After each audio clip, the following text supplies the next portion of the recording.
السلام عليكم ورحمة الله وبركاته. مباراة الأهلي وبتروجيت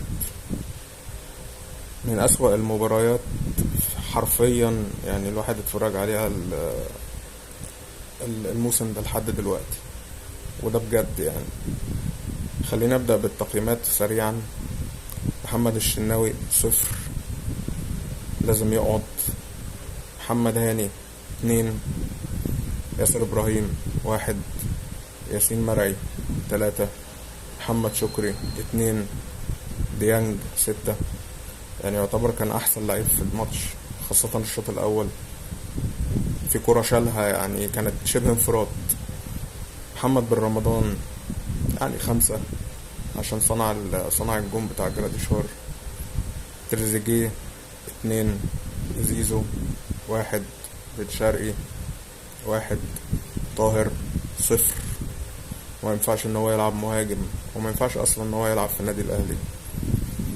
جراديشار 7 عشان الجون، مع انه ضيع برضو فرصة تانية كانت سهلة اللي رقص فيها، والمفروض كانت الزاوية فاضية يحطها بشماله في الجون، لف وحطها لقفشة، وقفشة بدل لما يحطها هو في الجون برضو عملها بالعرض، وفرصة كانت غريبة جدا يعني. أه عبد القادر يعني 3، قفشة 1، عمر كمال 1. ما يعني التغييرات ما حسيتش انها اثرت قوي في شكل الفريق يعني، باستثناء جراديشار اللي هو اصلا المفروض كنت تبدا بيه اساسي، لان انت ما عندكش مهاجم. فانا مش عارف مين العبقري صاحب فكره ان انا العب بطاهر مهاجم وانا اصلا عندي مهاجم ومعاده جنبي على الدكه. حاجه غريبه جدا يعني بجد. يسترب انا ما كنتش عايز احكم عليه بدري جدا يعني دلوقتي، بس حقيقي بدأت ان انا اخد فكرة ان هو يعني واحد لابس بدلة وشكله حلو واقف على الخط وخلاص كده، والمساعدين هم اللي بيشغلوه. فده ما ينفعش في النادي الاهلي. انت لازم تشترك، ولازم يبقى عندك شخصية، ولازم تقعد ده وتلعب ده.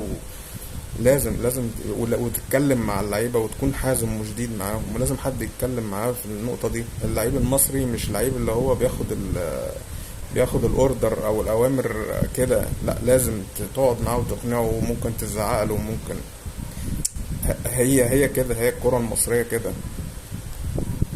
ف الاهلي هيبقى بالشكل ده في السوبر يعني، ما يطمنش خالص. الشكل اللي شفته النهارده ده حاجة يعني سيئة جدا.